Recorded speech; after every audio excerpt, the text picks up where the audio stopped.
Welcome to the review that drip blood. I'm your host, Jeffrey Woods, and today we'll be discussing Dustin Ferguson's 2017 supernatural thriller, Amityville Clownhouse, which was written by Dustin Ferguson and Joel Richards and stars Ben Gothier, Michelle Muir-Lewis, Julia Farrell, Dawna Heising, and Mark Patton.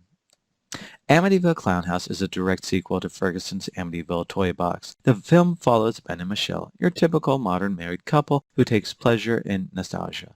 They find a jolly chimp while out thrifting. You know, one of those cymbal-banging monkey toys. Ben is overjoyed, not only because he owned one as a child, but because they could eventually resell it for a profit if they chose to. What the couple doesn't know, however, is that this specific jolly chimp originated from the notorious Amityville house. It doesn't take long after returning home before weird things begin to happen. The couple starts hearing strange noises emanating from the attic, and Ben starts behaving strangely, almost as though he's possessed.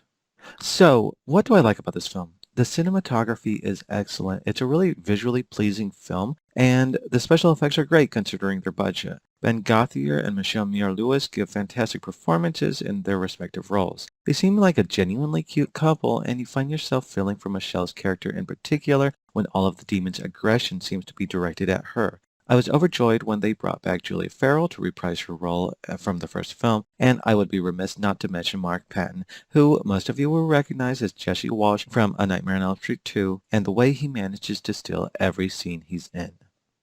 So, what don't I like about this film? You might be asking yourself, where does the clown in Clownhouse come from?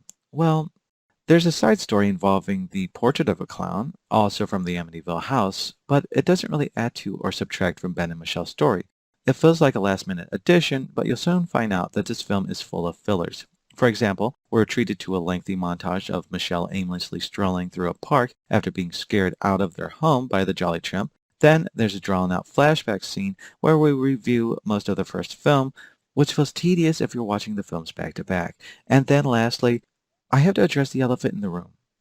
Whoever mixed the background music with the audio did a terrible job. There are portions of the film where you can barely make out any of the dialogue at all without the help of subtitles. Again? Damn it! Ben, I've been hearing strange noises all day. Footsteps, doors slamming. First, I thought it was you coming back for something, but you weren't there when I went to look. It's probably the rats in the attic making that noise. I told you I'd set some traps today. It's not rats. Rats don't slam doors.